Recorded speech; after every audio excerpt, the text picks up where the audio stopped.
check po natin yung ating mga alagang manok, mga katokmol. Yan. Yan po yung iba. Ito naman po yung iba. Kompleto na po sila.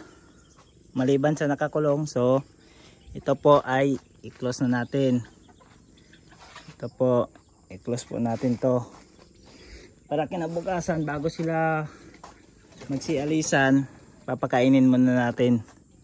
Yan po mga katokmol. Ito po, pinapausukan na po natin yung ating mga alagang manok, kambing at saka baboy. Yan po mga katokmol. Pagkatapos natin silang mapakain, papausukan bago maggabi. Bago maggabi mga katokmol. Dito naman po tayo sa ating alagang kambing. Ito po. Papausukan po natin dito banda. Mga katokmol, yan, pausok katabi ng kulungan ng ating alagang baboy.